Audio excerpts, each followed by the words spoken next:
እስቲ ራስን ብታስተዋውቅ እንዴት ቢያውቁ ይሻላል? ፊደል አቡጊዳ፣ መልእክተ ዮሐንስ፣ ዳዊት ደግሜ ከዛ ወደ ዘነበወርቅ የልጃገረዶች ትምህርት ቤት ተማርኩኝ። የወጣትነት እድሜ ላይ ወደ መምህርነት ሙያ ገባ። ከየት እንደመጣ ማናቀው ህዝቡን አሳደበብን አለው። እሱ ስንት ጊዜ ኖረ እዛ ብሎ ጠየቀው። አንድ 3 ወር። በ3 ወር እሱ ማሳደም ከቻለ እሱ ነበር ወረዳ አስተዳዳሪ መሆን ያለበት አንተ አይደለም ብሎ መጋረጃውን ስገልጠው በታችኛው በኩል የመስሪያ ቤቱ ሰራተኞች ይመስሉኛል። ገጀራ ይዘው ጠምጥመው ተሸፋፍነው እንዲህ ግጥም ብለዋል በረንዳውን። ጌታ ሆይ ጨርቅህን ይዤ እማጸናለሁ። ሰላም ቅዱሳን እንደምን አላችሁ? ይህ ዶታይም ፖድካስት ነው። በዚህ ዶታይም ፖድካስት የተለያዩ እንግዶችን እያቀረብን ስለ ቤተ ክርስቲያንና ስለ ክርስትና እናወራለን። እግዚአብሔር ረድቶን ዛሬ ደግሞ ከአንድ ከተወደዱ ወንድም ጋር በዚህ አለን። ወንድማችን ተስፋዬ በለጠ በቃለ ሕይወት በተለይ በቀራኒዮ አደባባይ ቃለ ሕይወት ወይንም በተለምዶ ቁጥር 10 በፊት በምንለው በዛ ቤተ ክርስቲያን ለረጅም ጊዜ ያገለገሉ፣ ከዛ በፊት በጌጃ ቃለ ሕይወት ያገለገሉ፣ በሙያቸው በሕግ ጉዳይ ላይ ብዙ የሰሩ እና ደግሞ ረዘም ያለም ታሪክ ያላቸው ወንድማችን ናቸው። ከእሳቸው ጋር ዛሬ ቆይታ እናደርጋለን። ይሄ ቆይታ ብዙ ወንጌል አማኝ ወጣቶችን እንደሚጠቅም ተስፋ እናደርጋለን። ዋና ሀሳባችን አማኙ ማህበረሰብ ራሱን እንዲያውቅ፣ እምነቱን፣ እውነቱንና ማንነቱን እንዲረዳ ማድረግ ነው። ጋሽ ተስፋዬ ቤተ ስለጋበዝከን በጣም እናመሰግናለን። እኔም አክብራችሁ ስለመጣችሁ በጣም አመሰግናለሁ። እግዚአብሔር ይባርካችሁ። እንደምን አለ? ደህና ነኝ፣ እግዚአብሔር ይመስገን። እግዚአብሔር ይመስገን። እንግዲህ መቼም ሰፋ ያለ ጊዜ ወስደን እንደምናወራ ተስፋ አደርጋለሁ። በአንድ ጊዜ የሚያልቅ አይደለም። እስቲ እንደው እንተዋወቅ መጀመሪያ ከተመልካቾቻችን ጋር። እስቲ ራስን ብታስተዋውቅ እንዴት ቢያውቁ ይሻላል? እግዚአብሔር ይመስገን። አንድ ክፍል ከመዝሙር 71 ቁጥር 6-9 ያለውን ላንብ። እዚህ በአዲሱ መደበኛ ትርጉም በጌታ በኢየሱስ አነባለሁ። ከተወለድኩ ጀምሮ በአንተ ተደገፍኩ፣ ከእናቴ ማህፀን ያወጣኸኝ አንተ ነህ። አንተ የዘወትር ምስጋናዬ ነህ። ብዙዎች እንደ ጉድ አዩኝ፣ አንተ ግን ጽኑ አምባዬ ነህ። ቀኑን ሙሉ ክብርህን ያወራ ዘንድ አፌ በምስጋናህ ተሞልቷል ይላል። ክብር ለጌታ ይሁን። አሜን። እንግዲህ እኔ ያው ከእናቴ ማህፀን ከወጣሁበት ጀምሮ ብዙ ውጣ ውረዶች ያለፍኩ ቢሆንም አባቴ ሻምበል በለጠ ኃይሌ ይባላል። የፖሊስ ሰራዊት፣ ከዛ በፊት በጣሊያን ጊዜ አርበኛ የነበረ፣ ለሀገሩ 5 ዓመት ጦርነት የተዋደቀ ጀግና አባት ነው የነበረኝ። እሱ የሰሜን ሸዋ አካባቢ ሰው ነው። ከዛ ወደ ሰሜን ለስራ ሲሄድ በትግራይ ደግሞ እናቴን ወይዘሮ ደስታ በርሄን አግኝቶ ከተጋቡ በኋላ ወደ ጎንደር ለስራ ሲሄድ እኔ ጎንደር ተወለድኩ። በጎንደር ከተማ ኦቶባርኮ የሚባል ሰፈር እንደተወለድኩ ነው የሰማሁት። ከዛ በኋላ እዛ የተወሰነ ዓመታት እስከ 3ኛ ክፍል ተምሬያለሁ። ትምህርት መጀመሪያ የገባው ቄስ ትምህርት ቤት ነው። ጎንደር ከተማ ፒያሳው ላይ ቤተ መንግስቱ ጎን ግቢ መድኃኔዓለም የሚባል አለ። የታወቀ የኦርቶዶክስ ቤተክርስቲያን ነው። ፊደል አቡጊዳ፣ መልእክተ ዮሐንስ፣ ዳዊት ደግሜ ከዛ ወደ ዘነበወርቅ የልጃገረዶች ትምህርት ቤት ይባላል። ልዕልት ተናኘ ወርቅ ኃይለ ሥላሴ በሳቸው ስም ይጠራል። ከዛ በኋላ ያ የልጃገረዶች ትምህርት ቤት ነው። የሰፈር ጓደኞቻችን ሲስቁብን ወደ ቀዳማዊ ኃይለ ሥላሴ አንደኛ ደረጃ የሚባል ትልቅ ትምህርት ቤት እዛ እንደገና 2 ዓመት ተማርኩኝ። ከዛ በኋላ ወላጆቼ ወደ ትግራይ ተቀየሩ። ከዛ ወደ መቀሌ ነው የሄድኩት። መቀሌ ደግሞ በአፄ ዮሐንስ አንደኛና 2ኛ ደረጃ ትምህርት ቤት ተምሬያለሁ። ማስታውሰው ለ1 ዓመት 8ኛ ክፍል ተንቤን አብይ አዲ፣ አሁን ተንቤን ሲባል ትሰማለህ? አዎ አብይ አዲም እንሰማለን። እና እዛ 1 ዓመት ተማርኩ። ከዛ ተመልሼ አፄ ዮሐንስ 2ኛ ደረጃ ትምህርት ቤት እስከ 12ኛ ክፍል ተምሬ እዛ ነው የጨረስኩት። ስለዚህ ሞር ልጅነትህ በሰሜኑ አካባቢ ያለቀ ነው ማለት ነው። ምናልባት የ10ዎቹ መጨረሻ ድረስ እስክትሆን ድረስ ማለት ነው። ኦኬ። እስቲ አሁን አንድ እያወራህ ገርልስ ስኩል የልጃገረዶች ትምህርት ቤት ለምን ተቀበሏችሁ? አይ እንግዲህ በሰፈሩ ሌላ ትምህርት ቤት ስላልነበር ይመስለኛል። እኔ ልጅ ስለነበርኩ አባቴም እዛ አካባቢ ኃላፊነት ቦታ ላይ ሆኖ ይሰራ ስለነበር እኔ ብቻ አይደለሁም፣ ልጆችም ሌሎች ወንዶች ነበሩ። ግን ስሙ እንደዛ ነው። የሚበዙትም ልጃገረዶች ናቸው። ኦኬ። ምቾት ይሰጥ ነበር በልጅነት? እስቲ እሱን የምታስታውሰው ከሆነ። አይ እንግዲህ ኋላ በሰፈር ጓደኞቻችን መሳቂያ ሲያደርጉን እኔ አባቴም አልወሰደኝም። ትዝ ይለኛል ትምህርት ቤት ፍለጋ ከአንድ ጓደኞቼ ጋር ሆነን ሄድን። መጀመሪያ ጻድቁ ዮሐንስ የሚባል ትምህርት ቤት አለ፣ ሩቅ ነው። ወደዛ ሄድን። ለእኛ ሰፈር በጣም ይርቃል። ከዛ በኋላ ወደ ቀዳማዊ ኃይለ ሥላሴ ሄድን። ተቀበሉን። ወላጆች አምጡ ተባለ። ከዛ በኋላ ያው አባቴ ሄደ፣ እዛ ተዛወርኩ። ግን ይሄ ትምህርት ቤትም ለቤታችን ይርቅ ነበር። እዛ ለምሳ ለመመለስ በጣም ከባድ ነበር። ወደ እኛ ቤት የእኛ ሰፈር ኋላ አልጋሜዳ ይባላል፣ አምባጂኔ ይሉታል በድሮ ስሙ። እዛ ስትመላለስ ዳገት ትወጣለህ ትወርዳለህ። የጎንደር ከተማ ዳገት ቁልቁለት የበዛበት ነው እና በዛ መሰረት በጣም እንቸገር ነበር። አንዳንዴ ሳንቲም ሲሰጠን ዳቦ አሶድ ይሉታል፣ የገብስ ዳቦ፣ እሱን ትገዛለህ። የሽምብራ ቂጣ ደግሞ ነበር። ትዝ ይለኛል ሴቶች ናቸው የሚሸጡት። በ2 ፍራንክ ማለት 5 ሳንቲም ማለት ነው። እዛ 2 ፍራንክ ነው የሚባለው። 2 ፍራንክ እና ያንን የባሪያ ቂጣ ይሉታል። ማለት ነው የድሃ ሰው የሚበላው ለማለት ነው፣ ዝቅተኛ ሰው። እሱን የምንበላበት ጊዜ ትዝ ይለኝ ነበር። በአብዛኛው ግን ያው ራሳችሁ ስላመጣችሁት ቤት መምጣት አለባችሁ ተብሎ ያው ትምህርት ከ6 ሰዓት እስከ 8 ሰዓት ዝግ ስለሆነ ቤት ደርሰህ ትመለሳለህ። እና ትልቅ ትምህርት ቤት ነው።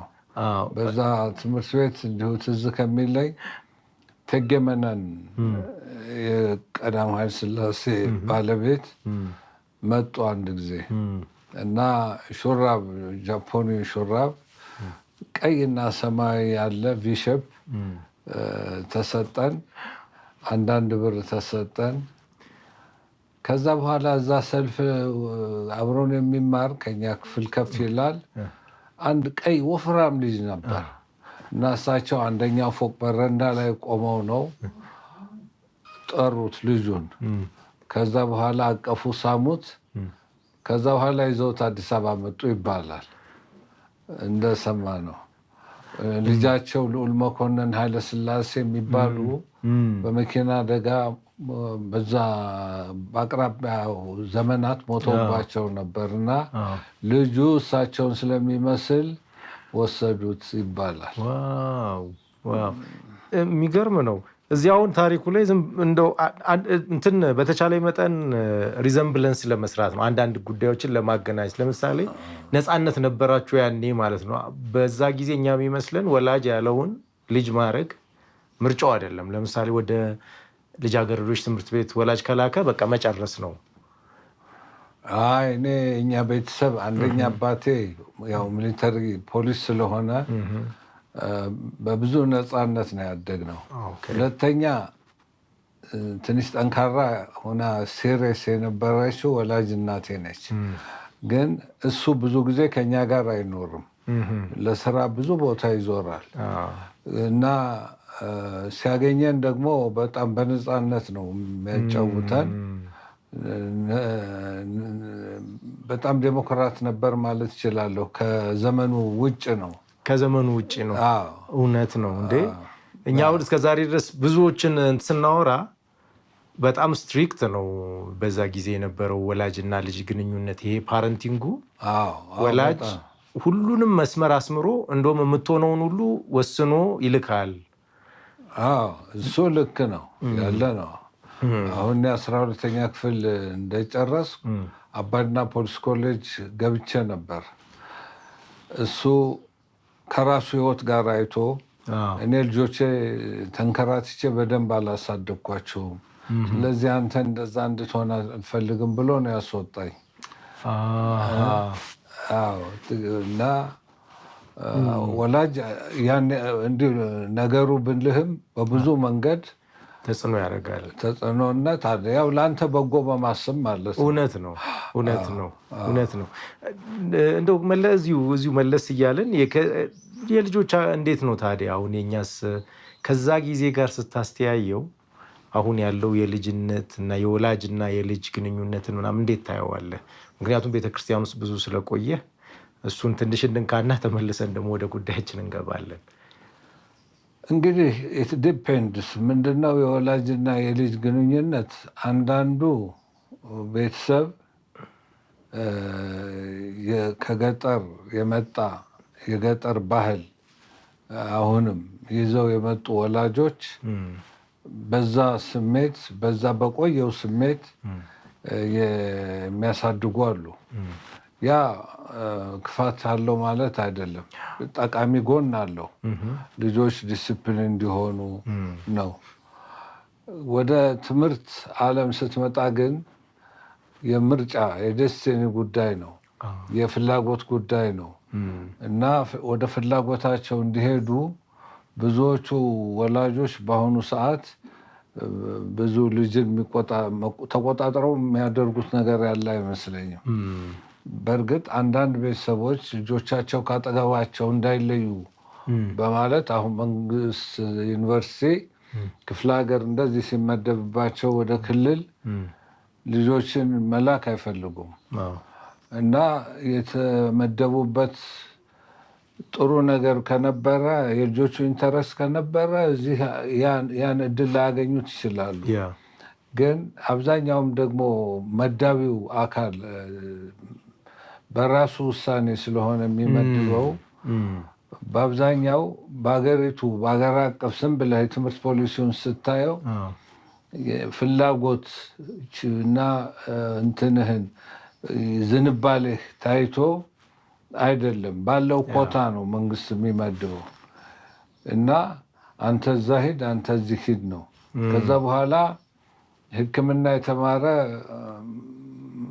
ፓስተር ሲሆን ታየዋለህ፣ ወይ ዞሮ እንደገና ኢንጂነሪንግ ሲማር ታየዋለህ። መሐንዲሱ ደግሞ አንድ ቀን ቆይቶ ሕክምና ሊማር ይችላል። እንደዚህ አይነት የጊዜ ማባከን፣ የብዙ ነገር ማባከን፣ የእድሜ ማባከን ይታያል እና ግን በአብዛኛው አሁን የልጆች ምርጫ ተቀባይነት እያገኘ የመጣ ይመስለኛል። እሺ እንግዲህ ከልጅነትህ መለስ እንበልና ከዛ የወጣትነት እድሜ ላይ ወደ መምህርነት ሙያ ገባህ። እስቲ እሱን ንገረን። መምህርነትን እንዴት አገኘኸው? ምን ገፋህ ወደ መምህርነት? እንግዲህ ምንድነው መምህርነት ያስመረጠኝ ሁለተኛ ደረጃ ሆኜ እኔ በጣም በትምህርት ቤት አክቲቭ ነበርኩ። ኦርቶዶክስ ቤተክርስቲያን ከሳቴ ብርሃን አባ ሰላማ የሚባል የወንጌል ነበር መቀሌ አለ እና እዛ በጣም እሳተፍ ነበር እና ያው ማረሚያ ቤት እየሄድን ታራሚዎችን እናስተምር ነበር። የፊደል ሰራዊት የሚባል ነበር። ለነሱ ማንበብና መጻፍ እናስተምራለን። ወንጌላት እንሰጣለን። እሁድ መድረክ ፕሮግራም የቤተክርስቲያኑ እንመራለን። ያን ስልህ መንፈሳዊ ነገር ገብቶን አይደለም፣ አክቲቪቲ ነው። አክቲቪቲ ዝም ብሎ መሳተፍ እና በዛ መሰረት በተለይ ማስተማር ደስ እያለ ይመጣ። አዲስ አበባ 12ኛ ክፍል ጨርሼ እንደመጣሁ ፖስታ ድርጅት ስራ ጀምሬ ነበር። አንድ 15 ቀን እንደሰራሁ አለቃዬ በእድሜ ትልቅ ሰው ነበሩና አንዳንድ የሚሰራው ስራ ትንሽ አስቸጋሪ ሆነ እና አንድ ወጣት የነበረ እንዲፈርም ካሉ እንዳታደርግ ይለኛል። ምንድነው የውጭ ፖስታዎች ከቦሌ ሄጃ እመጣለሁ እና አንድ ጠረጴዛ አለሳቸው ቢሮ ላይ ይዘረገፋል። ከዛ በኋላ ውጣ ይሉኛል። ከቢሮ ይሉኝና ቢሮ ይቆለፋል። በጣም ይቆዩና እኔ ውጭ በደረጃ ላይ ነው ቁጭ የምለው። ቁጭ ኋላ መጨረሻ ሲመጡ አንዳንድ የተቀደደ ፖስታ ፈርም እዚህ ላይ ይሉኛል። ያ ልጅ ያ ሰውዬ አስቀድሞ ስለነገረኝ አልፈርምም አልኳቸው። እኔ የታሸገ ጆንያ አምጥቼ ዘርግፌያለሁ። ከዚህ ፖስታውን ለምን ፈርማለሁ አልኳቸው። ከዛ ከሰሱኝ። ሁኔታውን ሳየው በደንብ ነገረኝ ሚስጥሩን፣ ምን እየተደረገ እንደሚውል። ከዛ በኋላ ነገ እስር ቤት ልትገባ ትችላለህ፣ በጣም ተጠንቀቅ ምናምን ሲለኝ እኔ ደግሞ ኮተቤ መምህራን ማሰልጠኛ ነበር ያኔ ቀዳማዊ ኃይለ ሥላሴ መምህራን ኮሌጅ ኢንስቲትዩት ነው የሚባለው። እዛ ማስታወቂያ ሲወጣ ሄጄ ተፈተንኩ፣ አለፍኩኝ፣ እዛ ገባሁ። ከዛ በኋላ እዛም ጥሩ አክቲቭ ነበርኩ። ያው ከ10 ዓመት በኋላ ማለት ይመስለኛል ወደ ጎንደር እጣ ደረሰኝና በዛን ጊዜ አጠራር የበጌምድርና ሰሜን ጠቅላይ ግዛት ይባላል። ሊቦ አውራጃ እብናት ከተማ ደረሰኝ ለማስተማር የአንደኛ ደረጃ። እዛ አንደኛ ደረጃ አስተምር ነበር። ምን ትምህርት ቤት? እብናት አንደኛ ደረጃ ትምህርት ቤት ይባላል። እዛ የቆየሁት 1 ዓመት ነው። 10 ወር ነው የቆየሁት። በዛ ጊዜ በጣም ደስተኛ ነበርኩ። እንግሊዝኛ አስተምራለሁ። በዩኒሴፍ ስፔሻል ትሬኒንግ ፎር ቺልድረን የሚባል በዛ ጊዜም ዩኒሴፍ እንትን ይል ነበር። አዎ ዩኒሴፍ የቆየ ነው ኢትዮጵያ ውስጥ እና ዩኒሴፍ ዩኔስኮ በንጉሱ ዘመን የሚታወቁ ናቸው። ለትምህርት ደግሞ ትልቅ ተሳትፎ ነበራቸው። ከዛ እዛ ሰዎቹ አንድ ትሬኒንግ ተሰጠን። ጎንደር ተመርጠን እንደ ኦራል ስፒች ላይ መረጡን። ፈረንጆቹ ከውጭ መጡ ናቸው። ከዛ በኋላ እዛ ትምህርት ቤት እንግሊዝኛ ከ1ኛ ክፍል እስከ 3ኛ አስተምር ነበር። 5 እና 6 ሳይንስ መሰለኝ፣ ሳይንስ ነው እና በጣም ደስ የሚለኝ እሁድ ሳይንስና ሕይወት የሚባል በኢትዮጵያ ሬዲዮ የሚተላለፍ ፕሮግራም ነበር። በብስራተ ወንጌል ማለት ነው አይደለም? የኢትዮጵያ ሬዲዮ ሳይንስና ሕይወት የሚል። በዛ ጊዜ ሌላ ሬዲዮ ነበረ? የኢትዮጵያ ሬዲዮ ነበር ከብስራተ ወንጌል ሌላ? አዎ፣ ብስራት ሬዲዮ ኋላ እኮ ነው። ቀድሞ የነበረው የኢትዮጵያ ዜና አገልግሎት የኢትዮጵያ ሬዲዮ ነበር። ያውም በየከተሞቹ ምን ይደረጋል መሰለ፣ የላውድ ስፒከር አሁን በየቤተክርስቲያኑ አናት ላይ የምታየው በየከተማው እንደዛ ይደረግና እኛ ልጆች ሆነን እንትን ዜና ዘፈን ምናምን ለመስማት ከአደባባይ እንዲህ ፒያሳ ምናምን ክብ አደባባይ ያለበት ቦታ ይደረጋል። ኋላ ሲከፈት እዛ ሄደህ ቁጭ ይላል። የከተማው ሰው ሁሉ የሰበሰበ እሱን ይሰማል።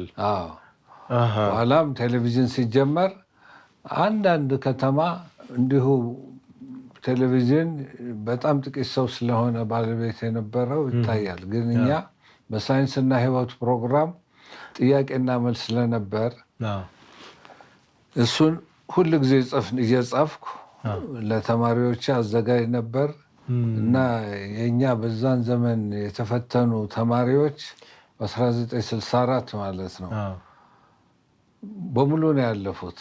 የብናት ተማሪዎች ጎበዝ አስተማሪዎችም ነበሩ። ያ ብቻ አይደለም፣ ስታስተምር እዛ አሁን መቀመጫ የለም። ትምህርት ቤቱ የቆየ ነው ይባላል። ከዛም ጊዜ የቆየ ማለት ነው። በጣም የቆየ ነው፣ ግን ወንበር የላቸውም። ስለዚህ ብር አዋጥተን ደግሞ ተማሪዎቹ ከእድሜ ከኛ ትልልቆቹም አሉ ከገጠር እየመጡ የሚማሩ እነሱ ከገጠር ዛፍ ባህር ዛፍ እያስገዛን እነሱ ተሸክመው ያመጣሉ። ይቆረጣል፣ ይጠረባል፣ አግዳሚ ወንበር ይሰራል ማለት ነው። ከዛ እንደዛ እንዲቀመጡ እናደርጋለን። ቤቱ በበት ነው የሚለቀለቀው። እንደዛ እኛ በቃ እኔ በጣም ተስማምቶኝ ነበር የማደርገው። እነዚህ ጎረምሳ ተማሪዎች ማረፊያ የሌላቸው 1-2 ልጆች ከኔ ጋር ያድሩ ነበር። ወጣቶቹን እነዛ ተለቅ ያሉትን አስተባብረን የምንጭ ማጎልበት ሰርተን ነበር። እዛ ውሃ ነበረች አንድ ምንጭ ለከተማው ጭል ነው የምትለው። ኋላ አስጠረግናት። ከዛ በኋላ ለዩኒሴፍ ጎንደር ጤና ኮሌጅ ሂጄ አመልክቼ ሁሉ ሞተር እንሰጣቸዋለን ብለው ሰው እንዲሰራው የተፈቀደው ነበር። አንድ ሳኒተሪያን የሚባል ትምህርት ነበር። ሳኒተሪያን ከነርሲንግ ሌላ ማለት ነው። የአካባቢ ንጽህና ቁጥጥር። እንደዛ አይነት ሰው አምጥቼ ባለሙያ እሱ የሰው ድርሻ ይሄን መገንባት ነው ምናምን አላቸው። ገንዘብ ተዋጣ፣ ግን ኮንፍሊክት ተፈጠረ። ለመልቀቄ ምክንያት እሱ ነው። ለምን? ትንሽ ገንዘቡን የያዙት ሰዎች እኔ ገንዘቡን አምጡ ይሰራ ነው ያወጣት ነው። ስለዚህ ሰዎቹ ደግሞ ገጠር ሄዳሉ። ጠፉ ነው፣ ለቅሶ ሄዱ፣ በዓል ሄዱ፣ ምናምን ሄዱ ነው የሚባለው። እና ከዛ በኋላ ሰዎች ይህን ሰውዬ ዝም በሉት የሚል መልእክት ደረሰኝ። ከብናት እኔ ወጣሁት በፈረስ በማታ በጨረቃ ነው 50 ኪሎ ሜትር። ለምን? ይጣሉሃል እና ውጣሉኝ ሰዎች። የሆነ ገንዘብ ተበላ እና ያው ሳይሰራ ቀረ። ይሄ ችግር እኮ እኛ አሁን የበቀለ ነው ይመስልን። አንዳንዶቹም ደግሞ ሲሉን እኮ እንደዛ ነው የሚመስለው። ያኔም ችግር ነበር፣ ዛሬም ችግር ነው። እንደሱ አይነት ችግሩ እኮ የተከታተለ ነው ሲባል አልሰማህም እንዴ? ምን? ለምስለኔው ሙክት ለጭቃው ወጠጤ እንዲህ ብዬ ነው ወይ በሀገር መቀመጤ ይላል። ምስለኔ ማለት ሁለተኛው አስተዳዳሪው የቦታ ምክትል ወረዳ ገዥ ምስለኔ ነው የሚባለው። ስለዚህ ለእሱ ሙክት ትሰጣለህ። ጭቃሹም ይባላል የአካባቢ አነስ ያለው ደግሞ የቀበሌ ሹሙ እንደ ቀበሌ ሹም። ለእሱ ደግሞ ወጠጤ ፍየል ትሰጣለህ። እና ይሄ ግቦ ኮራፕሽን መስመሩን እየቀየረ መጣ እንጂ እጅ መንሻ ይባላል። እንዲሁ ስም ታወጣለታለህ እንጂ ነበረ ማለት ነበረ።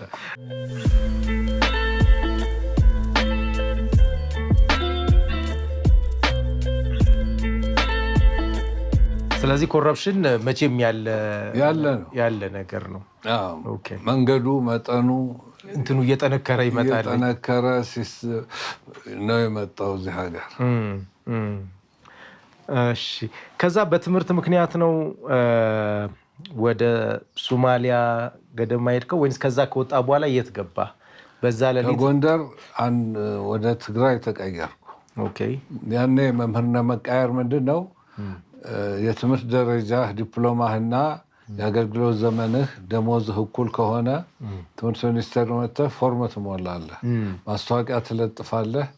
የሚፈልግ ሰው ካለ እሱም ይሞላል፣ ወዲያው ትቀየራለህ። በቃ ምንም ችግር የለም። እና በዛ መሰረት አንድ ትግራይ የነበረ የዛ አካባቢ ልጅ ስሙን ለጥፎ አገኘው፣ ተገናኘን።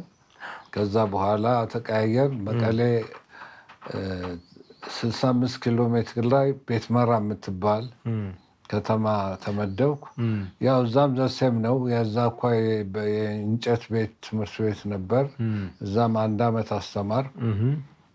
እዛም ተመሳሳይ ነው። ያው በት ትለቀልቃለህ። ተማሪዎቹ የገጠር ተማሪ ይበዛበታል እና ከህዝቡ ጋር የበለጠ ያቀራርብሃል። እንደዛ አይነት ስራ እኔ ደግሞ ወዳለሁ። በዛ መንገድ 1 ዓመት አስተማርኩ። መቀሌ ከተማ የኢትዮጵያ ኦርቶዶክስ ቤተክርስቲያን አቡነ ዮሐንስ የሚባሉ በጣም ጠንካራ አባት ነበሩ።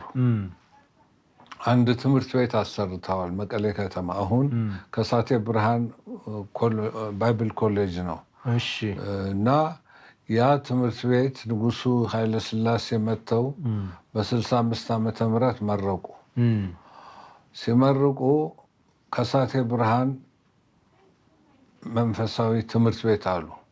ጳጳሱ ሲፈልጉት የነበረው አብርሃ ወአጽብሃ መንፈሳዊ ኮሌጅ እንዲባላቸው ነበር። ትንሽ ከንጉሱ ጋር ቅራኔ እንዳለዋቸው ይወራ ነበር ከሰውየው ጋርና በጣም አዘኑ ሰውየው። ኋላ 1ኛ ደረጃ ከሆነ ትምህርት ሚኒስቴር የፈለገውን አድርጎ ያስተምር፣ እኔ ለመምህራን ደሞዝ መከፍለው የለኝም አሉ።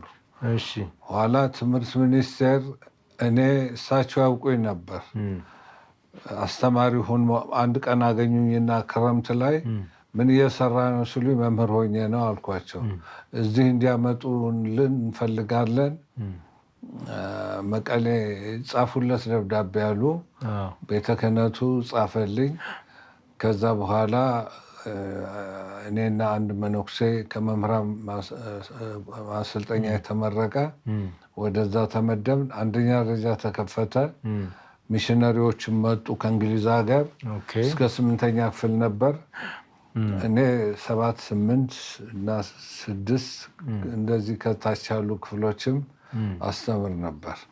ከዛ እዛ እያስተማርኩ ባህር ዳር አካዳሚ ኦፍ ፔዳጎጂ የሚባል የመምህራን ትምህርት አካዳሚ የሚል ከመምህራን ማሰልጠኛና ሱፐርቫይዘሮች፣ ዳይሬክተሮች ለነበሩ የዲግሪ ፕሮግራም ተከፈተ። ፈተና ነበር። ፈተናውን አስመራ ሄጄ ተፈተንኩ። ኢንተርቪው ተደረግን። ጽሁፍም ነበረው። የማትሪክ ውጤት የመምህራን ማሰልጠኛ ማርክ ታይቶ ተመረጥን። ከዛ 66 መጨረሻ በለውጡ ጊዜ ወደዛ ኮሌጅ ገባሁ። ወደ ባህር ዳር እንደገባን በ67 መስከረም 2 ንጉሱ ወረዱ። ከዛ እኛ ተማሩ ተባል። ለምን? ከዩኔስኮ ጋር ስለነበር የሚሰራው። እሱ ደግሞ ዩኔስኮ ነው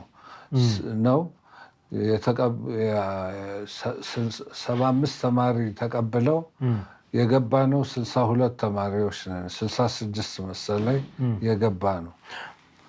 አንዳንዶቹ ብልጦቹ ያው ቀሩ ማለት ነው በለውጡ ምክንያት። እኛ ግን ትምህርቱ ይቀጥላል የውጭ ሀገር ፈንድ ነው ስለተባለ ገባን። 1 ሴሚስተር ተማር።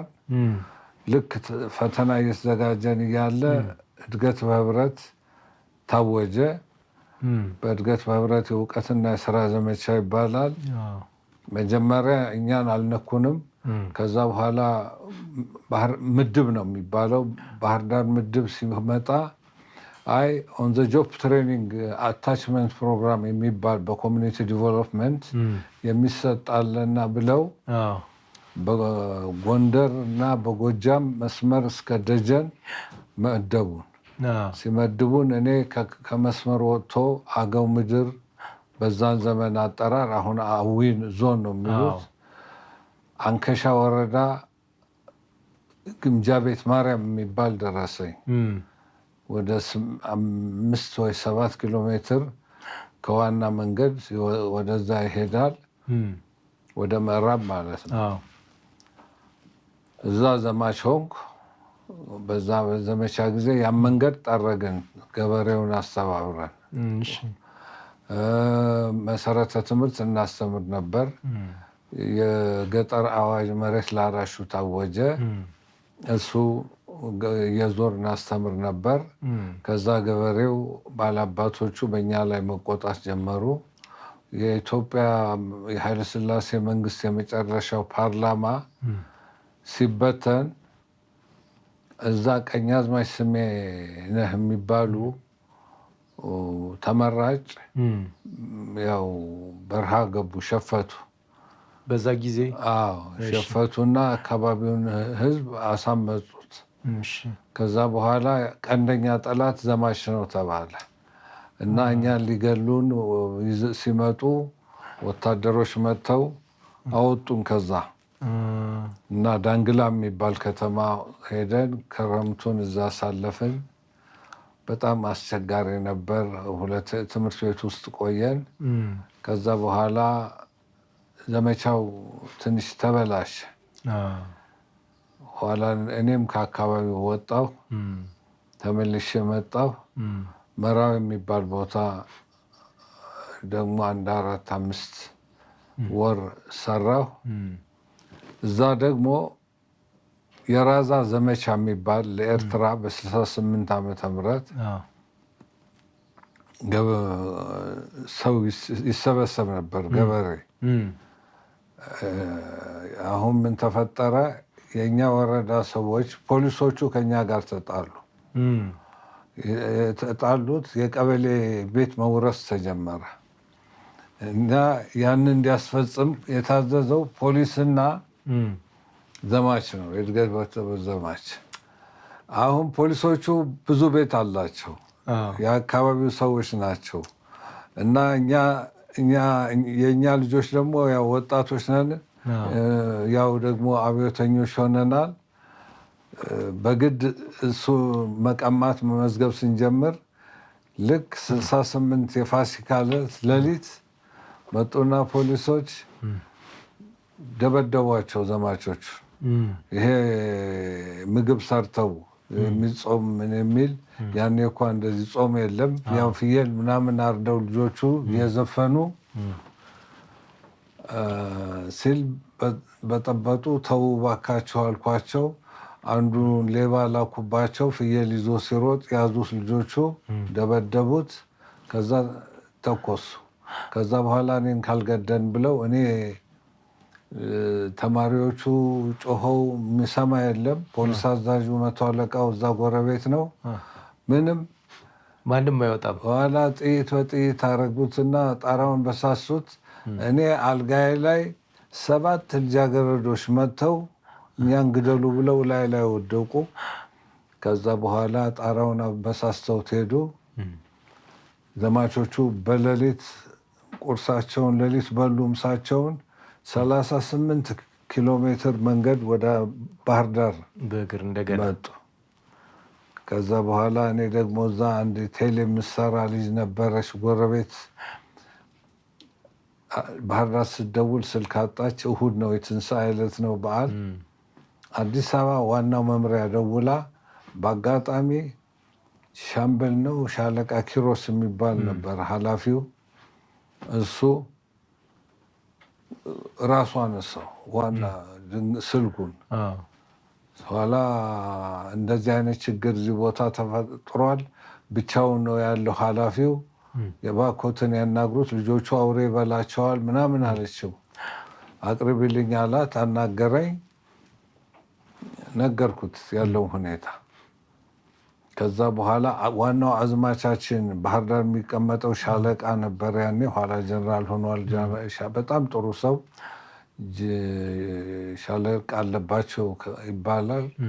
እሱ በሄሊኮፕተር ባህር ዳር መጥቶ ከዛ በኋላ በመኪና መንገድ ላይ የፖሊስ ማርቸዲስ ይዘው ልጆቹን እየለቀሙ እኔ ያለሁበት ቦታ መጡ። ወረዳው አስተዳደርና ፖሊስ አዛዡ አልሰማንም አሉ። ጥይት አልተተኮሰም አሉ። እኔ 4 ቀለሃ አገኘሁ የጥይት፣ እሱን ሰጠሁት። ከዛ በኋላ 100 አለቃው ብሎ ቢጃማ ለብሶ ነበር ሻለቃውን የሚያናገረው። የእሱ አጃቢ የሻለቃው አጃቢ በጣም ኮማንዲስት ነው። በጥርብ ሲመታ ወደቀ። ኋላ እኔን በመኪና ይዘውኝ መጣሁ። ከዛ ባህር ዳር ትንሽ ቆየሁ። ያው ከሰሱኝ። እኔን ሰው እንዳይሰበሰብ አሳደመብኝ ብለው ኮሎኔል አጥናፉ አባተ የሚባሉ ወሬ ሰምተህ ከሆነ ምክትል ሊቀመንበር ነበሩ እዛ ኢትዮጵያ እና እሳቸው ናቸው እየዞሩ ይሄንን ህዝባዊ ሰራዊት የራዛ ዘማች ይባላል። የራዛ ዘማች ተብሎ ወደ ኤርትራ ነው የሚሄደው። ከዛ እዛ ሜጫ ወረዳ ሰውየው አካባቢው አገራቸው ነው ኮሎኔሉ እና ከሜጫ ሰው አላገኘንም። 25 ሰው ብቻ ነው 3000 ሰው ተመድቦባቸው ማለት ነው። እንዴት 25 ሰው ሲባል አንድ የዘማች አስተባባሪ ከየት እንደመጣ ማናቀው ህዝቡን አሳደመብን አለው። ከዛ ማን ይባላል ስሜን ነገሩት። እሱ ስንት ጊዜ ኖረ እዛ ብሎ ጠየቀው። 3 ወር። በ3 ወር እሱ ማሳደም ከቻለ እሱ ነበር ወረዳ አስተዳዳሪ መሆን ያለበት አንተ አይደለም ብሎ ይህን ውሸታችሁን አቆሙኝ ብሎ አባረረ። ሻለቃው እኔን ቀስ ብሎ አሾለከኝ። ከዛ ትንሽ ቀን ጎንደር ቆየሁ። ኋላ ሁኔታው አንድ ቀን ደግሞ ፖሊሶች መጥተው በየቡና ቤቱ ብዙ ሰው ጓደኞች እንደበደቧቸው እኔ ጌታ ከለላ የሆነኝ ከዛን ቀን ጀምሮ ብዙ የሞት አደጋዎች ነበሩ እና ያኔ አንድ ቡና ቤት እየተጫወትን ለመጀመሪያ ጊዜ በህይወቴ ውጣ የሚል ድምፅ ስሰማ እና እኔ ልጆቹን እንውጣ አልኳቸው። አንዴ እንጠጣ እንጂ አሉ። ያኔ እንጠጣለን። ከዛ በኋላ ብቻ የሆነ ነገር የገፋኝ ይመስል ከሆቴሉ ወጥቼ ሄድኩኝ። እኔ አያቸዋለሁ በጣም ብዙ ግሩፕ የሆነ ፖሊስ ሲመጣ እና መጡ። እዛ ገቡ። ተስፋ የታል ብለው ቅጥቅጥ። ኋላ አንዱ ጓደኛችን ሽጉጥ ነበረው። ሽጉጡን አወጣ መስና በሳንጃው ወጉት እና በቃት። ከዛ እኔ ሌላ ቦታ ምሽቼ በሰላም ሆቴል ስመለስ ያ ልጅ ደሙን እያፈሰሰ ተስፋዬን ገደሉት ይላል። ከዛ በኋላ ኧረ እኔ አልሞትኩም ብዬ እግዚአብሔር ከለላ ሆነኝ። እውነት ነው። ከዛ በኋላ ሻለቃውና እዛ የሚሰሩ ደግሞ አብረው የሚማሩ ዋናው ጽሕፈት ቤት እዛ ባህር ዳር ተነጋገሩ። ይሄ ልጅ ሰበብ በዝቶበታል፣ ዘመቻው ከዚህ በኋላ አይቀጥልም፣ እዛ አካባቢ ደብዳቤ ይሰጠው ብለው ወሰኑ።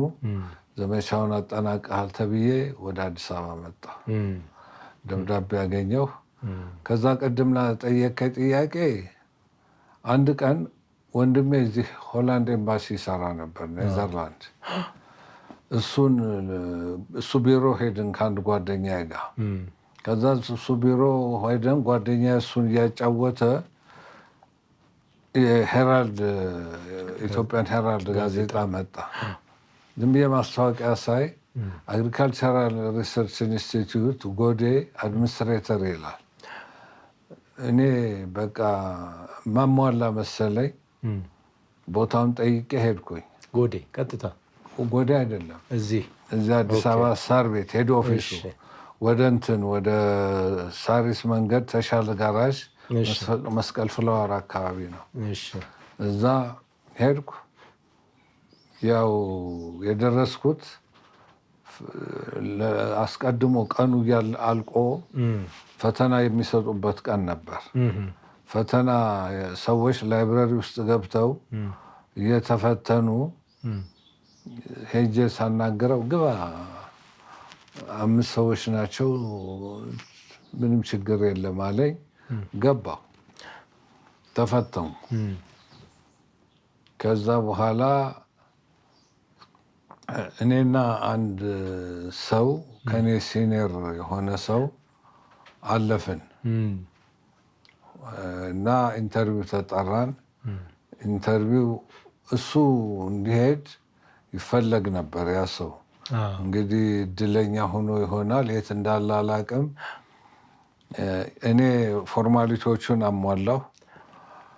ከዛ በኋላ በዚህ በአካውንቲንግ ቢዝነስ ምናምን ደግሞ ይሄ ባላንስ ሺት ምናምን ትንሽ ኮርሶች ወስጄ ነበር።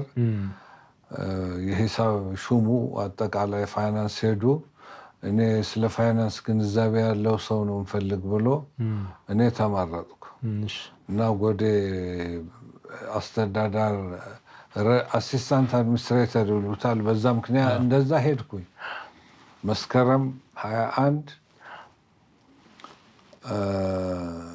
1969 ዓመተ ምህረት ያኔ አዲስ አበባ አስቸጋሪ ነበር።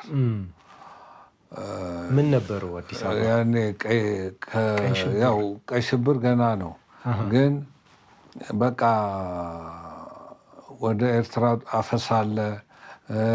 ኢህአፓት የተመሰረተበት ጊዜ ስለነበረ ወደ 68 ላይ ወጣት መያዝ እንደዚህ እንዳንተ አሁን ፂምህን አሳድጎ የሚሄድ አፍሮ ነበር። በቃ ማንም ነው ጎትቶ የሚያስርህ እና ከዛም ለመሸሽ ነው እና እዛ ሄድኩኝ።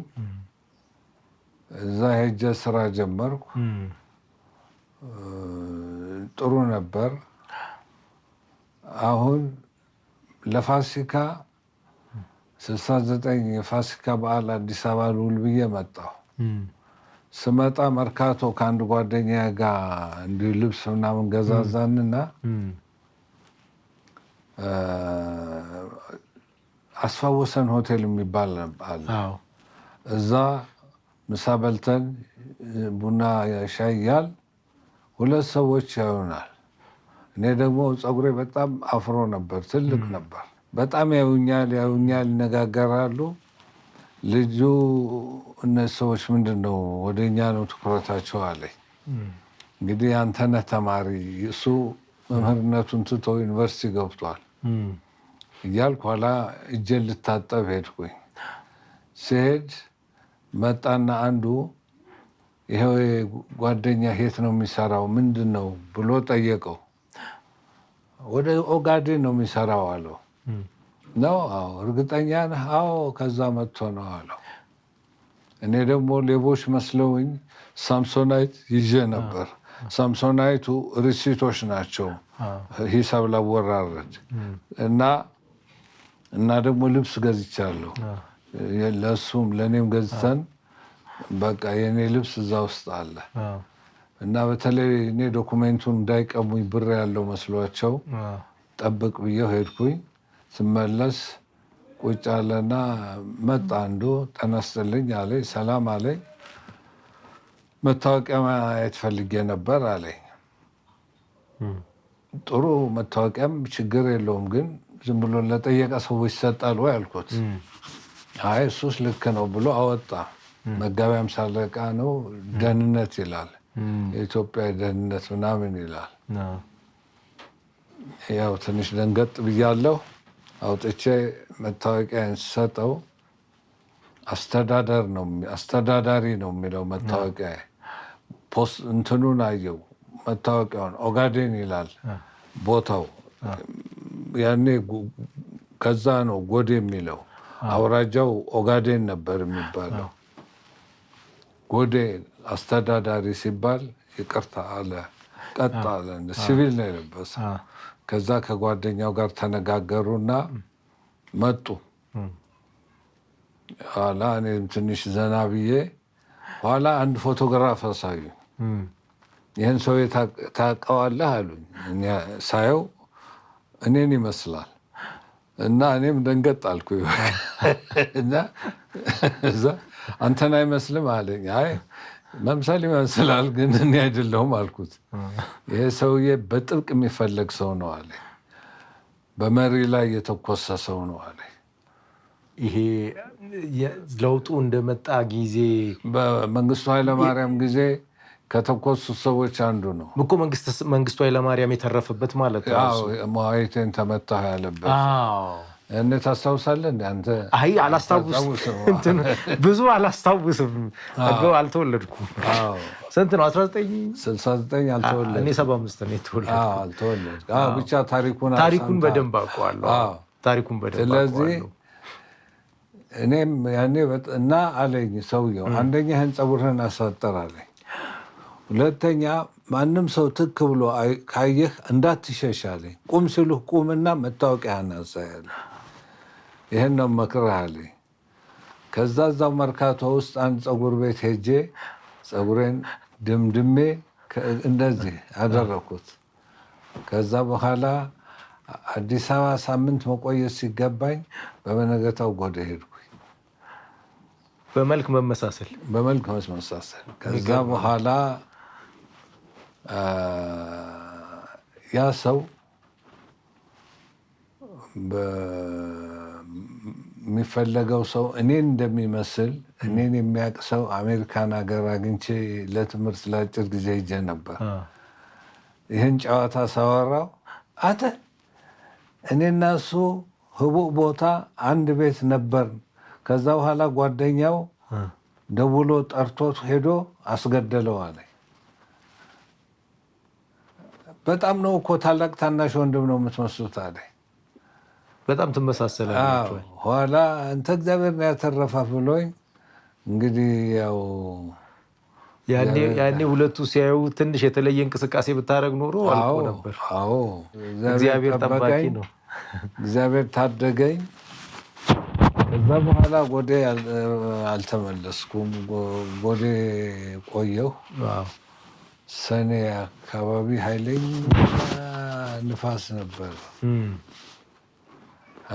ንፋስ ነበር።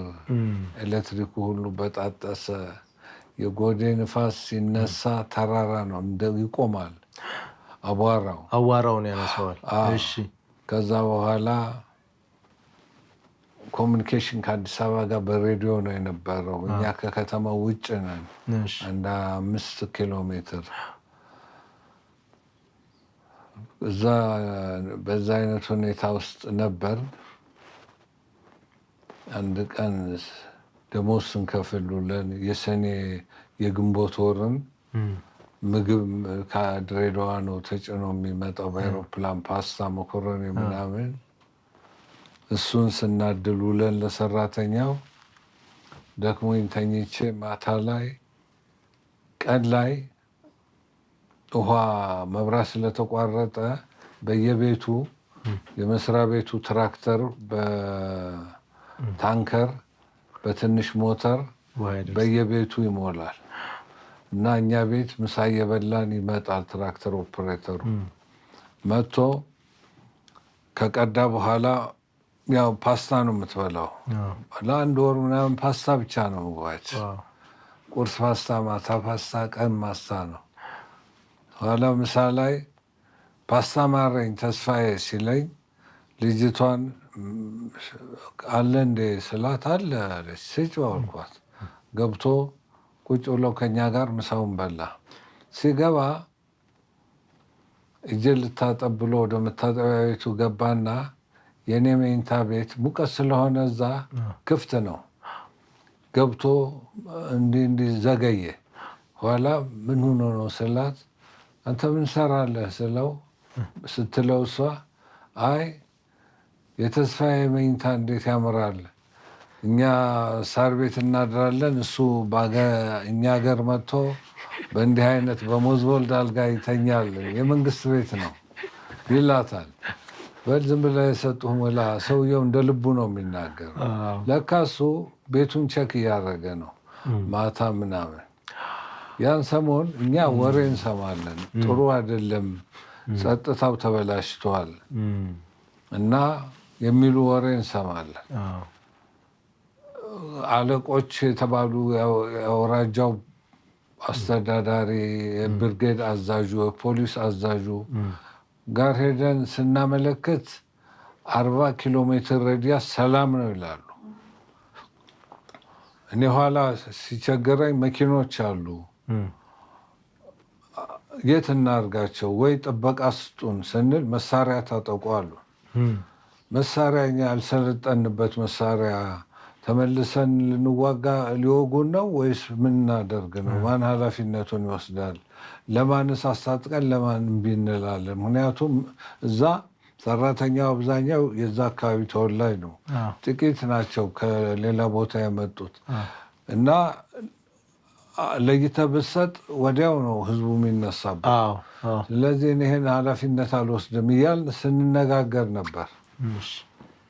ከዛ በኋላ ያ ልጅ ማታ ሌሊት ተኝተን መጣና መስታወቱን በተነው በዱላ ክፈት አለኝ።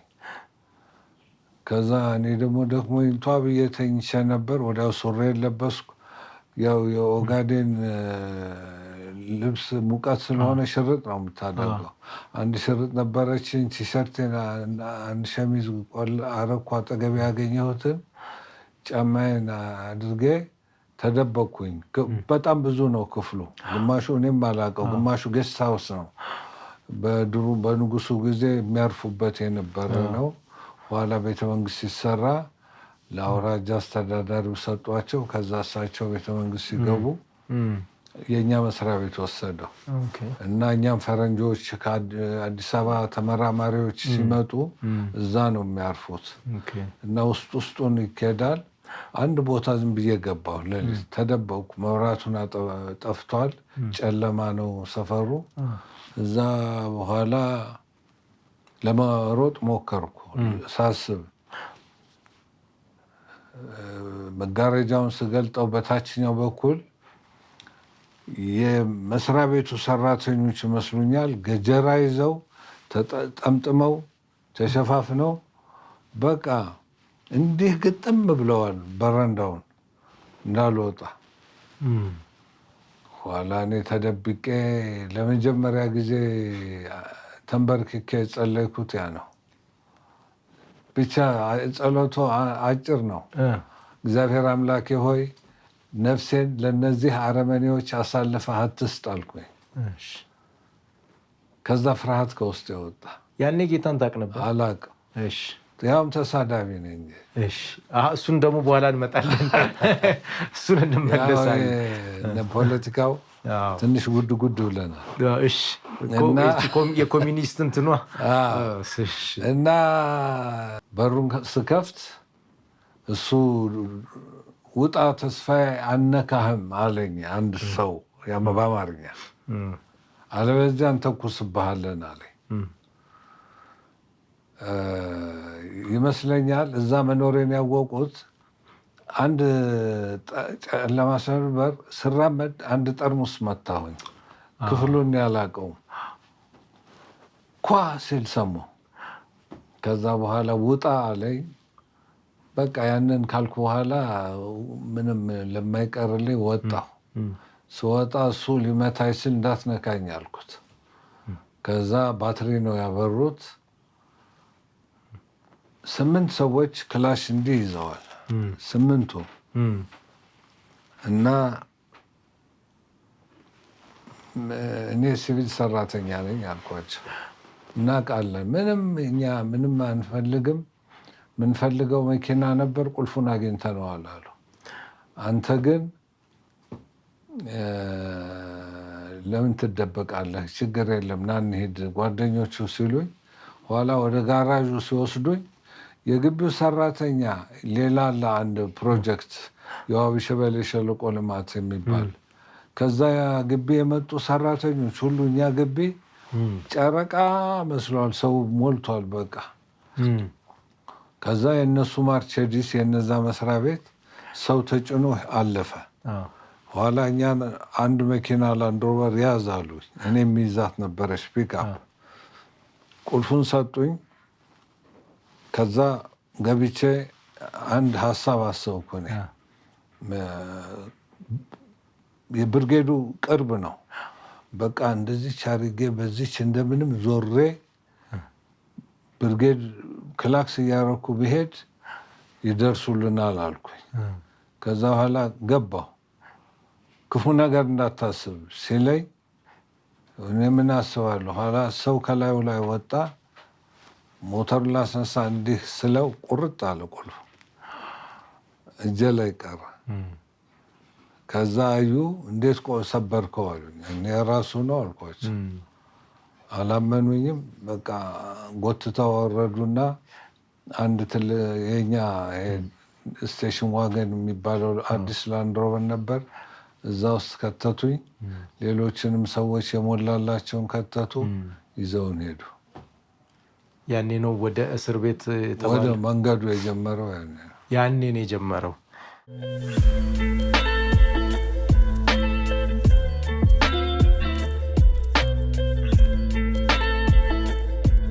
ብዙ ታሪክ አለ ጋሽ ተስፋዬ። እሺ፣ ስለዚህ አሁን ዋናው የምንለው እንደውም አብዛኛው ነገር ጌታን ያገኘህበት እና ብዙ ህይወትህ ምናልባት ተርኒንግ ፖይንት የምንለው ማለት ነው የምንለው ነገር የተከናወነበት ማለት እሱ ነው። እስቲ እሱን የዛን አካባቢ ታሪክህን በደንብ ታጫውተናለህ። ይህንን የምናደርግበት ምክንያት ሰውን ጌታ እንዴት እንደሚጠራ እንድናውቅ፣ አንተን እንዴት እንደጠራህ እንድናውቅ በመጀመሪያ፣ ከዛ ሰውንም እንዴት ጌታ ሌሎችንም እንደሚጠራ እንድናውቅ፣ ምናልባት በአጋጣሚ በብዙ ቦታ ሆነው በእስር ቤትም ሆነው ሊሰሙን የሚችሉ ይኖራሉ። በተለያየ የህይወት ውጣ ውረድ ውስጥ ሆነው የሚሰሙን ሊኖሩ ይችላሉ። በዛ ውስጥ ሁሉ ላሉ አንዱ ተስፋ ብለን የምንነግረው ክርስቶስን ስለሆነ በታሪክህ ውስጥ ደግሞ ከክርስቶስ ጋር የተዋወቅክበት አጋጣሚ ስለሆነ እስቲ እሱን እባክህ ንገረን። እሺ፣ እንግዲህ ከዛ ቀደም ብሎ ቅድም እንዳነሳሁልህ ከተያዝን በኋላ ሌሊቱኑ ስንሄድ አደር መሀል ላይ የእነሱ ታጣቂዎች የሚታወቁት እነሱ ምዕራብ ሶማሌ ነፃ አውጪ ድርጅት በመባል ነው። ይሄ ሽፋን ነው እንጂ ከዛ በኋላ ጥቂት መንገድ ከተሄደ በኋላ ስታንዲንግ አርሞች ናቸው ሁሉም የሶማሌ ዚያድ ባሬ ወታደር ማለት ነው። እና ደናን የምትባል ቦታ ደረስን። አንድ ትንሽ የአፈር ቤት ውስጥ ለ3 ቀን ዘጉብን። ምግብ የለ፣ ውሃ የለ። ከዛ በኋላ አወጡን። ህዝብ ሰበሰቡ፣ ወደ ሰማይ ጥይት ተኮሱ። ከዛ በኋላ ያን ቀን የግመል ወተትና ጫት ሰጡን። እኔ ጓደኞቼ ጫት የሚቅሙ አሉ። እኔም ግን አንድ ቀን አንድ ቅጠል ቅሜ አላውቅም። ያን ዕለት ግን ያው ምግብ ስላልበላው ረሃብ ስለነበር ዝም ብሎ እንደ ሰላጣ በላሁት ጫቱን፣ መቃም ሳይሆን ማለት ነው። ከዛ በኋላ የግመል ወተት ጠጣሁኝ እና በጣም ኃይለኛ ቁርጠት ታሜ ነበር። ከዛ በኋላ ይዘውን ወደ ከ22 በላይ ነን የተያዝነው። መሌኮ ወደሚባል ቦታ ወሰዱን። የኢትዮጵያ ነው። እዛ እንደደረስን የሚካሄደው ሌሊት ነው። ጫካ ነው። አጫጭር ዛፎች ናቸው። በመኪና ነው የሚወስዱን። አንዳንዱን መንገድ መኪናው ወደ ሌላ ዞሮ መንገዱን ለማቋረጥ እኛ በእግር እንሄዳለን። ከዛ እኔ አንዱ ችግር ቡትስ ከፋይ ጫማ ነበረኝ፣ ቀሙኝ። ከዛ በኋላ አንድ በጣም የደረቀ የቆረፈደ ጫማ ነጠላ ጫማ ሰጡኝ እና እሱ በጣም ቆሳሰለ እግሬ። ከዛ በኋላ ሜሌኮ ስንደርስ ሜሌኮ እንደ ወረዳ ነች። እዛ አካባቢ የኢትዮጵያ መንግስት ሰንደቅ ዓላማ ተሰቅሎ ነበር። እሱን አወረዱና አረጋገጡት። ያን ስታይ ማንም በጣም ውስጥ በጣም ደነገጠ። ሁላችን አዘን፣ አቀረቀርን። አንዳንዶቻችንም አነባንም። በጣም በጣም የሚያሳዝን ነበር እና ከዚህ በኋላ የሚጨርሱናል ብለን ተስፋ ቆረጥ። እዛ ትንሽ ቀን ቆየን። ኋላ ለብቻችን ወደ ጫካ ወስደው ኃላፊዎች መጡ። እዛ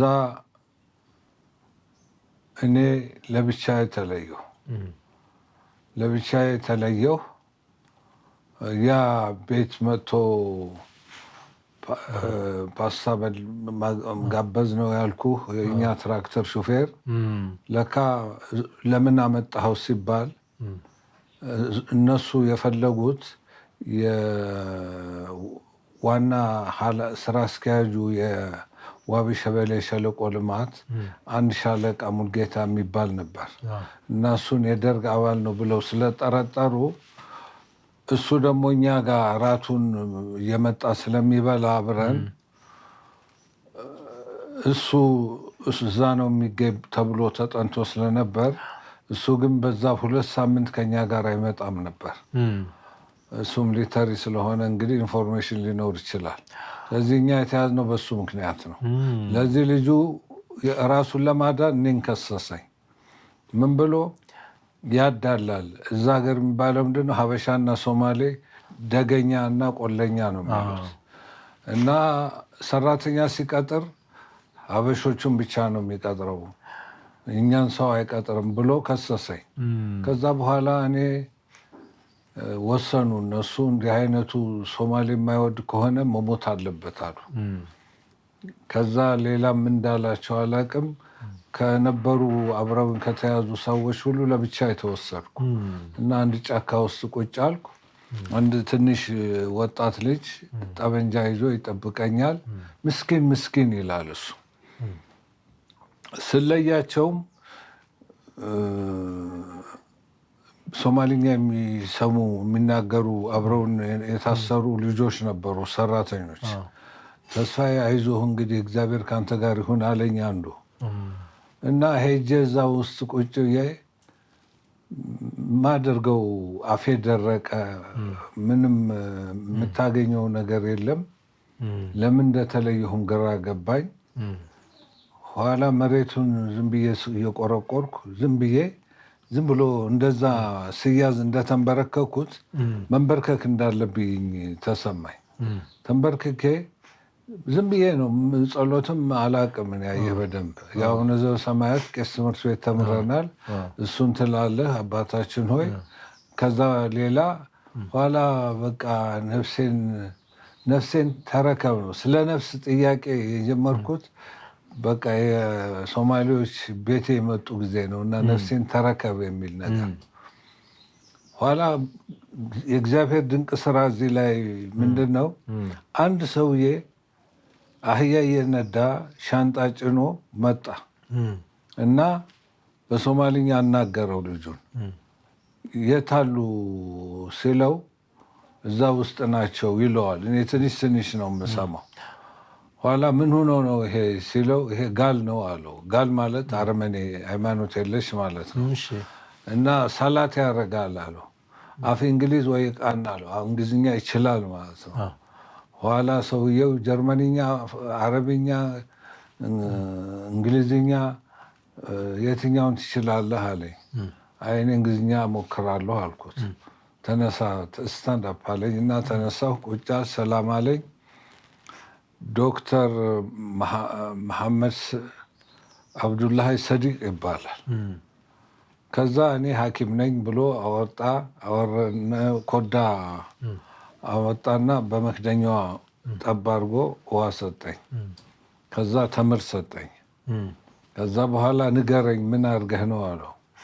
ኋላ ዋዲለያ ምናምን ሲለው ልጁ ሊሞት ነው ማለት ነው ተሰማኝ። ወላ ብሎ ደነገጠ እንደዚህ እና ምስኪን ባናይ ምናምን አለ። በቃ ምስኪን ልጅ ነው ምናምን ብሎ ንገረኝ እስኪ ብሎ አንዳንድ ጥያቄ ጠየቀኝ።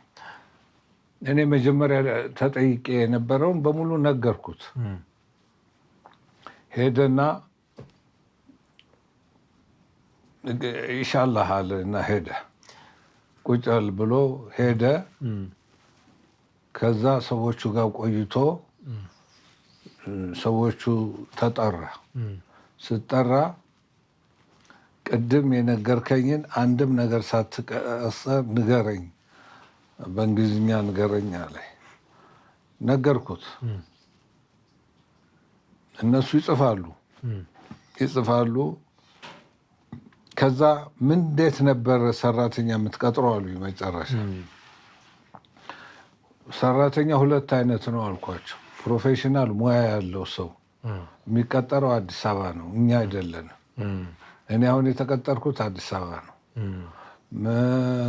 ሌላ ግን እዛ የሚቀጠሩት የእርሻ ሰራተኞች፣ ወፍ ጠባቂዎች፣ ውሃ መስኖ የሚያጠጡ የጉልበት ስራ ነው። ይሄ ደግሞ የሚቀጠረው ከሰፋሪው ህዝብ ነው። ሰፋሪው ደግሞ ሶማሌ ነው። እኛ ደግሞ ስንቀጥር 5 ሰው ያለው አንድ ኮሚቴ አለ፣ ጉድ ይሉታል እነሱ። አንድ ጉድ እናቋቁማለን። አንድ ሰው ብቻ ከቢሮ ይሆናል። 4ቱ ባላባቶች ናቸው፣ ሶማሌዎች። ሶማሌዎቹ በጎሳ ነው እዛ በጎሳቸው ይቀመጣሉ።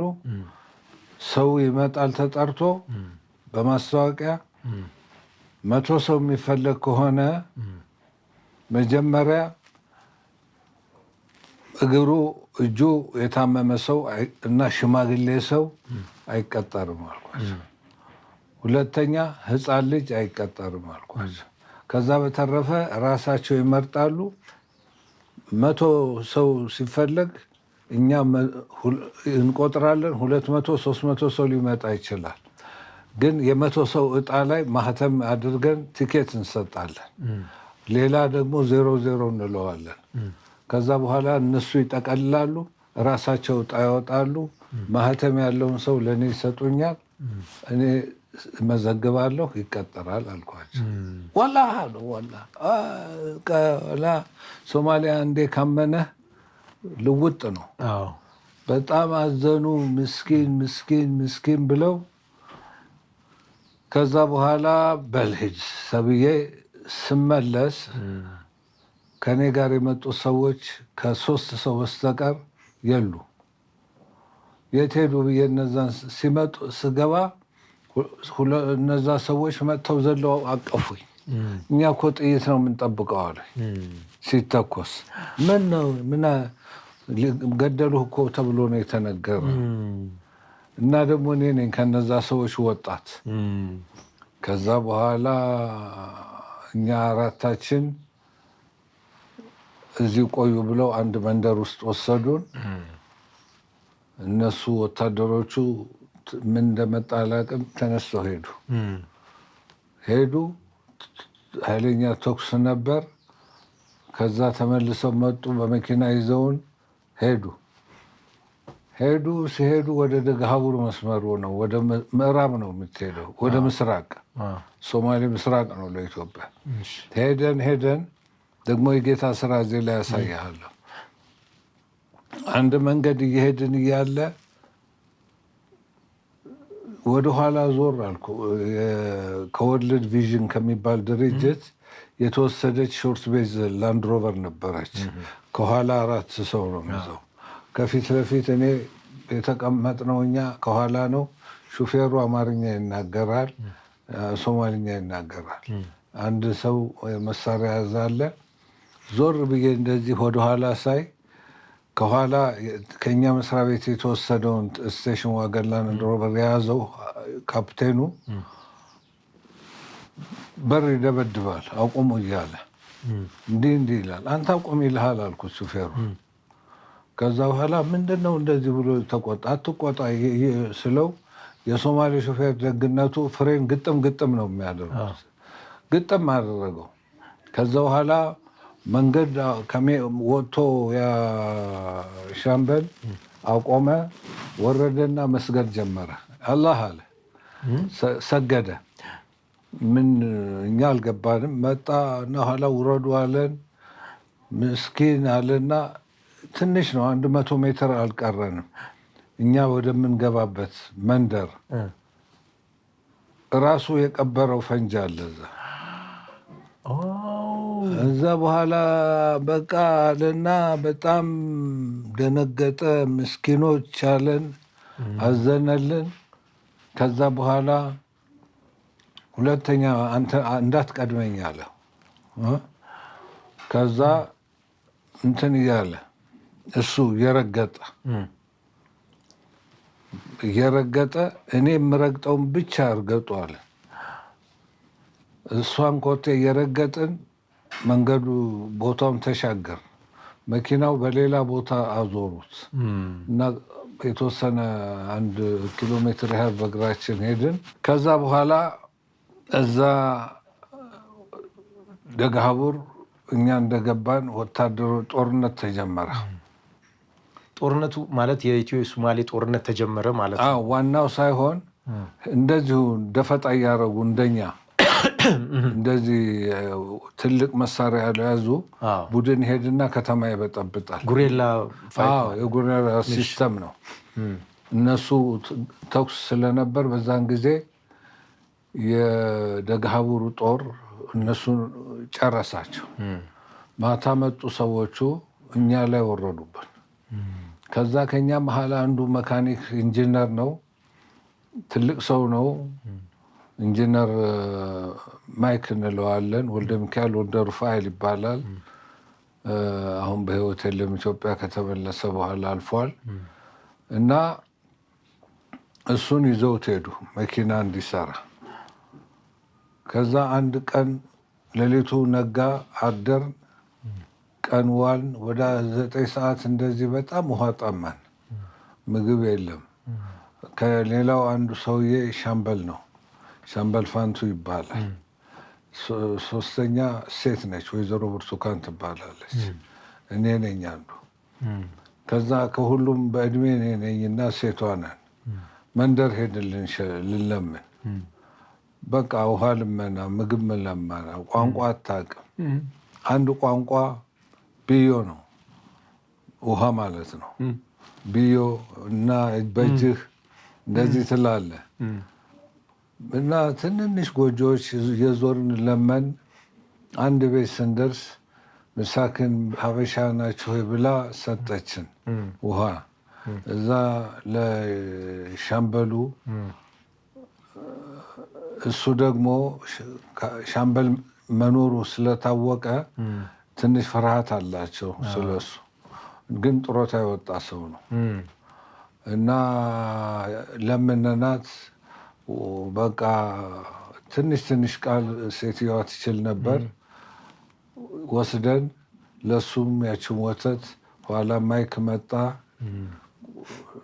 ለሱም ሰጠናቸው። ያችን ጠጥተን ውሃችን ጠጥተን ገባን። ጠዋት እንደገና ሄዱ፣ ጥቂቶቹ መጡ።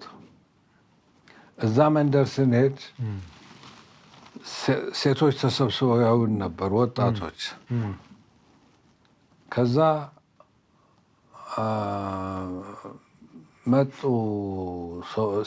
አንድ ሴትና አንድ ወንድ፣ 2 ሴቶች ናቸው። መጡ እና አወሩ ከወታደሩ ጋር። አንድ ወታደር ነበር፣ እሱ ትንሽ እንግሊዝኛ ይሞክራል። ያው ቋንቋ በጣም ጥሩ ነው፣ መቼም ህይወትን ያተርፋል። በጣም ብዙ ነው። እና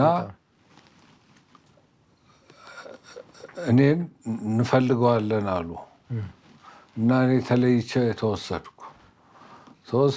አንድ ሆነ ጫካ ውስጥ አንድ በጣም በአማረ ምንጣፍ የተቀመጠ ጫት የሚቅም በጣም ቀይ አረብ የሚመስል ረጅም ሰውዬ፣ ፂሙ በጣም እንደዚህ የሆነ ሽበቱ በጣም ባለ ግርማ ሞገስ ሰው ተቀምጧል። ከዛ ሰላም አለኝ። አረብኛ እችላለሁ ያለኝ፣ አልችልም አልኩት። ውሃ ሰጠኝ፣ ወተት ሰጠኝ። ከዛ ወተቷን ትንሽ ጠጥቼ፣ ያው የግመል ወተት ጨው ነው የሚለው፣ ካለመድከው ያስቸግራል። እና የተፈለግኩበት ተጠራች። አንዲት ልጅ መጣች። ወጣት ነች፣ ቆንጆች ጠይም ልጅ ነች። ነጭ ልብስ ለብሳለች። ነጭ የሀዘን ምልክት ነው በሶማሌ ባህል። በአብዛኛው በሙስሊም ባህል እንደዛ ይመስለኛል። ግን ሶማሌዎች ነጭ ከለበሱ ሴቶቹ ለቅሷል፣ የቅርብ ሰው ሞቶባቸዋል ማለት ነው። እና የእሷ ባል በቅርብ ሞተ በጦርነቱ። እና ቁመቱ ጠይምነቱ ምናምን አንተን ይመስላል አሉ እኔን። ስለዚህ ወድሃለች አለ እና ልጄ ልሰጥህ ነው፣ ሃይማኖት ሙስሊም ትሆናለህ፣ ገነት ትገባለህ አለ። ሀርጌሳ ቤት አለኝ፣ ሀርጌሳ ትቀመጣለህ፣ ከዛ ፓስፖርት አውጥቼልህ ሳውዲ ትሄዳለህ አለ። ኋላ በጣም ደነገጥኩ። እኔ ደግሞ እህቴ ሐምሌ 10 69 ዓመተ ምህረት ታናሽ እህቴ መቀሌ ታገባለች። አዲስ አበባ በመጣሁበት ቅድም በፋሲካ እንደነገርኩ አንዳንድ ለስጦታ የሚሆኑ በዚህ በትግራዩ ባህል ከሴት ቤት የሚዘጋጁ እቃዎች አሉ። እንደ አበባ ምንጣፍ፣ የእጅ መታጠቢያ ያለ ድስኩስ ውስጥ የሚሉት በራድ የሚመስል እንደዚህ ክብ ከውጭ ከዚህ ከግሪክ ምናምን የሚመጣ ግዛልኝ ብሎ ደውሎልኝ አባቴ ልኬለታለሁ። እና እኔ ፍቃድ ጠይቄ ለመሄድ ነው የማስበው። አሁን ቀኑ እየቀረበ ነው። ሰኔ አጋማሽ ወደ መጨረሻው እየደረሰ ነው። እና ነገርኩት በትንሽ እንግሊዝኛ። እኔ አባቴ እናቴ ይፈልጉኛል አልኳት። ከዛ በኋላ እኔ ከቻልክ ወደ ሀገሬ መልሰኝ አልኩት። ሃይማኖት እኔ ችግር የለብኝም ሃይማኖት። እኔ ሙስሊም ብሆን ክርስቲያን ብሆን ችግር የለብኝም፣ ግን አባቴ ይፈልገኛል አልኩት። ደግሞ በእኛ ሃይማኖት መቀየር የትም ጥሩ አይደለም፣ ገነት አትገባም ነው የሚባለው አልኩት። ዝም ብዬ ነው። ኋላ ልጅቷ ተናደደች። ያመጣችውን ውሃ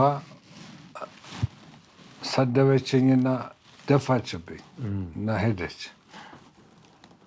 ከዛ አንተ ሰውየው ሂሜ ኪልዩ አለኝ። የማረሳው ቃል ወይ ሌቲም ዱ አልኩት እኔ። ከዛ በኋላ ሰውየው ምስኪን አለና ሂድ አለኝ። ከዛ ምን በላው አጣን። እንደገና 2 ቀን አደርን። እነሱ መጡ። ዋናው ኃላፊ መጣ፣ ጠራኝ፣ ስሜንም አወቀ። በጣም ተሳስተናል አለ። እናንተ መምጣት አልነበረባችሁም። አሁን ግን መንገዱ ሁሉ ተዘጋግቷል። መመለስ ደግሞ እኛ በመኪና እናንተን አንችልም። አንደኛ ነዳጅ የለንም፣ ሁለተኛ የመንግስት ወታደር በመነጽር አይቶ በመሳሪያ ይገለናል። እናንተም እኛም ነው የምንሞተው። ስለዚህ ርቀን ስላለን አሁን ልናደርግላችሁ የምንችለው ሁኔታው እስኪለይለት ሀርጌሳ ነው የምንሰዳቸው አለ። እሺ ምን እናደርጋለን? ሌላ አማራጭ የለም። ወደ ሀርጌሳ ወደ ማታ ይዘውን እስከተወሰነ ቦታ በመኪና ሸኙን። አንድ ትንሽ መንደር ውስጥ አሳደሩን። እዛ የሆነ ወተት አጠጡን። ከዛ በኋላ በትራንስፖርት አንድ ሰው ሰጥተውን ነበር። ሀርጌሳ ማታ ላይ አስገቡን እና አንድ የዘመዱ ቤት ይመስለኛል አንኳኩቶ አስገባን። እዛ አደርን። እዛ ካደርን በኋላ ጠዋት ወሰደና ሻይ፣ ቁርስ፣ ምግብ በላ። ሻይ፣ ፉል፣ ዳቦ ምናምን የበላ ነው እንግዲህ በዛ ወደ 20 ቀን ያኔ ነው። ከዛ በኋላ እገላችሁንም ታጠቡ ተብለን ሻወር ወሰድን። ያው ልብስ የለንም፣ ያለውን ዝም ብለን እዛው አራግፈን ለበስን። ከዛ በኋላ እዛ አልጋ ያለበት ነው ተከራዩልን። አንድ 3 ቀን አቆዩን። ኋላ መጥቶ ያነጋገረን ሰው የምዕራብ ሶማሌ ነፃ አውጪ ድርጅት የፖለቲካ ዋና ኮሚሳር ይባላል እና ሰውየው እንደኔ ነው መልኩ፣ አፍሮ ጸይምነቱ እና ሲያየኝ ወላሉ አለ። በቃ ወንድሜ ማለት ነው። እና በፍጹም አንተ መታሰር አልነበረብህም። አሁን ወደ አረብ ሀገር ሊሴ ፓሴ የሚባል መውጫ ወረቀት እናዘጋጅላችኋለን፣ ትሄዳላችሁ። ወደ ጅጅጋ መመለስ አይቻልም፣ ጅጅጋ ተከቧል አሉ። አሁን ምንም አማራጭ የለም የሚሉትን ነው እሺ የምትለው። እስቲል ጦርነቱ ግን አልተጀመረም። ዋናው ጦርነት የተጀመረው ገና ሐምሌ ነው። ሐምሌ መጀመሪያ ሳምንት ነው። ይሄ ሰኔ መጨረሻ ነው። ከዛ 3 ቀን ቆይቶ ሰውየው መጣና አም ሶሪ ተስፋ ያለኝ እኔ ፕሬዚዳንት ዚያድ ባሬ ጅቡቲ ነፃ የምትወጣበት በዓል ደረሰ እና በዛ ነፃነት በዓል እንድገኝ ድርጅቱን ወክዬ ስለተዋዘዝኩ እኔ ወደዛ መሄዴ ነው። ስመለስ ሁሉን ነገር ጨርሳለሁ፣ እስከዛ አይዞህ ብሎ የሆነ ብር ሽልንጎች ሰጠኝ። ኋላ እኔ ደግሞ እንግዲህ ለዛ ለአንድ ቀን እንደዚህ ከፈልኩ። ለካ ወረቀት ነው ቁጥር ነው እንጂ ቫልዩ የለውም። ያኔ ደግሞ በጣም በአንዴ ተበላሽ። ከዛ በበነገታው ምሳ ብዬ በእጅህ ያለውን ብር አምጣ ሲለኝ ሰጠው። ይሄ ለሁላችሁ አይሆንም፣ አንድ ሩዝ ነው የሚያዝልህ አለኝ። እሺ አንዳንድ ዳቦና ሻይ ስጠን አልኩት እና በዛ እሱ ይህም አይሆንም ግን ጨምርልሃለሁ ምናምን አለና በላን። ከሰዓት በኋላ አልጋችሁ ስላልተከፈለ ናሽናል ሶማሌ ሴኩሪቲ ኦፊስ የሚባል አለ፣ ሂዱና በዚህ በኩል አድርጋችሁ ሂዱ ብሎ ኋላ አንድ ልጅ እንዲያሳየን ነገረው። አሳይቶን ከሩቅ ተመለሰ። ሄድን፣ ቁጭ በሉ ተባል። ትንሽ እንግሊዝኛ ይችላሉ፣ የእንግሊዝ ቅኝ ግዛት ስለነበረ አሁን ሶማሌላንድ የምንላቸው ማለት ነው። ሶማሌላንድ የሚባለው ማለት ነው። ያኔ ሶማሌላንድ ፎርም አልተደረገም ወይንስ ነበረ? ያው እሱ ከሳውዝ ጋር ነው ሶማሌ ተብሎ ነው። ስለዛ አናገርናቸው፣ ሰምተናል፣ ግን እናንተ አሁን ከተማ መቀመጥ ለእናንተ ሪስክ ነው። መንግስቱ ኃይለማርያም እዚህ ከተማ ሰላዮች ስላስገባ ይገላችኋል አሉ። እንደኛ ምን አደረግን ስንል ለምገላችኋል እንደሰማነው ከድታችሁ መጣችሁ ነው የሚሏችሁ። ስለዚህ እኛ የተሻለ ጥበቃ ያለበት ትልቅ ሆቴል ትገባላችሁ አሉ። ትልቅ ሆቴል ነው አይዟችሁ ምናምን አሉ። በጣም ሲዋሹ እንትን ነው። ኋላ እኛ እንግዲህ የተሻለ ሆቴል ያስገቡናል ብለን እዛ ጠብቁ ተባልን። ቁጭ ብለን አንድ ላንድ ሮቨር መጣ፣ ግቡ ተባልን። ገባን። ወሰዱና ሀርጌሳ እስር ቤት ውስጥ ከተቱን። ትልቅ ጥቁር በር አለው ገና። ከዛ ሲከፈት እስር ቤት የጫጫታው ብዛት ምኑ አስገብተውን ሄዱ። በቃ የሆነ ስም ዝርዝር ጽፈው አስገባ። አንዱ አስገባና ወጥቶ ሄደ። እመጣለሁ ወስዳችኋለሁ ምናምን አለ።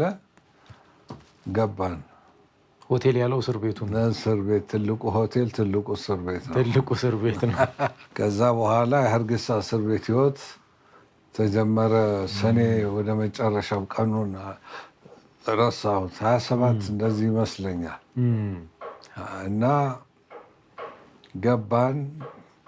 ጥቂት ሰዎች ጥሩ ናቸው። የሰሜን ሀርጌሳ ሰዎች በጥሩ አግባብ ተቀበሉን። እስረኞቹ መኝታ ሰጡን፣ ምንጣፍ ምን ሰጡን፣ ሽርጥ ሰጡን። ነጠላ ጫማ ሰጡን፣ ውሃ ሰጡን፣ ሳሙና ሰጡን፣ ታጠብን እና ከዛ በኋላ ህይወት በሀርጌሳ እንደ እስረኛ ተጀምራ ያው ምግቡ የተላ ሩዝ ነው፣ ነጭ ሩዝ ነው። ነጭ ይንሳፈፋል እንትኑ ነቀዙ ይንሳፈፋል። እና የመጀመሪያ ሳምንት እሱን መረቅ ያደርጉልሃል። የግመል ስጋ ተቀቅሎ መረቁ ይደረግልሃል እና ትንሽ ቁራጭ ስጋ ይኖራል።